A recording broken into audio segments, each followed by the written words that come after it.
Legenda asal-usul Telaga Warna. Alkisah di Jawa Barat berdiri kerajaan Kuta Tangguhan yang dipimpin raja bernama Prabu Swarnalaya. Prabu Swarnalaya memimpin didampingi permaisurinya yang cantik yaitu Ratu Purbamana.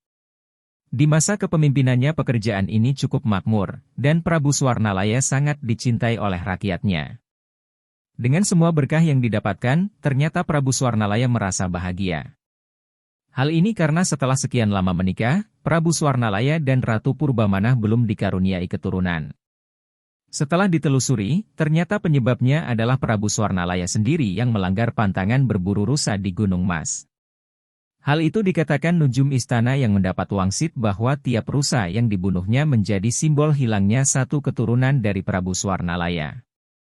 Rasa sedih dan penyesalan meliputi Prabu Swarnalaya karena merasa hal ini menjadi kesalahannya. Sebagai cara untuk membayarnya, Prabu Swarnalaya harus berangkat bertapa pada malam bulan purnama ke sebuah gua kecil di Gunung Mas tanpa diketahui siapapun dan melepas semua atribut kerajaan. Segala halang rintang telah dilalui, hingga akhirnya Prabu Swarnalaya bisa kembali dari pertapaannya. Ratu Purbamana yang khawatir langsung menyambutnya dengan berbagai hidangan yang nikmat. Beberapa bulan kemudian pertapan Prabu Swarnalaya membuahkan hasil, sang permaisuri dinyatakan telah mengandung. Setelah 9 bulan, Prabu Swarnalaya dan Ratu Purbamana akhirnya memiliki seorang putri cantik bernama Dewi Kuncung Biru. Dewi Kuncung Biru tumbuh menjadi putri yang cantik dan gemar bersolek, terutama mengenakan perhiasan mahal.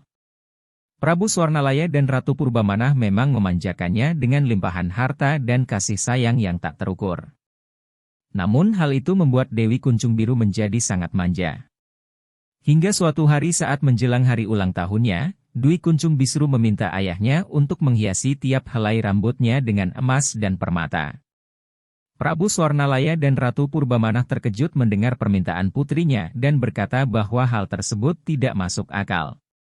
Helai rambut Dewi Kuncung Biru terlalu banyak dan mustahil untuk menghias semuanya dengan emas dan permata. Mendengar hal itu Dewi Kuncung Biru marah dan kesal karena keinginannya tidak dikabulkan. Kemarahan Dewi Kuncung Biru terdengar keluar istana, dan membuat rakyat tergerak untuk menyumbangkan harta mereka sebagai hadiah bagi sang putri. Prabu Swarnalaya dan Ratu Purbamana terharu dengan rasa cinta rakyat kepada putrinya dan menggelar pesta yang meriah dengan hidangan yang lezat sebagai rasa terima kasih. Pada saat pesta berlangsung, kotak berisi perhiasan yang sangat banyak itu pun diberikan kepada Dewi Kuncung Biru. Ketika melihat isinya, Dewi Kuncung Biru justru kecewa karena perhiasan yang ia dapat tak seindah harapannya. Dengan sombong Dewi Kuncung Biru melempar kotak itu beserta isinya ke lantai dan membuatnya jatuh berserakan. Semua orang termasuk Prabu Swarnalaya dan Ratu Purbamana terbelalak melihat sikap Dewi Kuncung Biru yang tak seindah parasnya. Ternyata alam pun murka akan sikap Dewi Kuncung Biru, seketika gemuruh datang diikuti hujan dan badai. Tanah di sekitar istana juga terbelah, disusul dengan adanya air bah yang menenggelamkan semua yang ada di sekitarnya. Bersamaan dengan berhentinya hujan, kerajaan Kuta Tangguhan pun menghilang dan digantikan dengan sebuah telaga yang berisi ikan cantik berwarna-warni. Lokasi telaga yang konon menjadi tempat tenggelamnya kerajaan Kuta Tangguhan kemudian dikenal hingga saat ini sebagai Telaga Warna.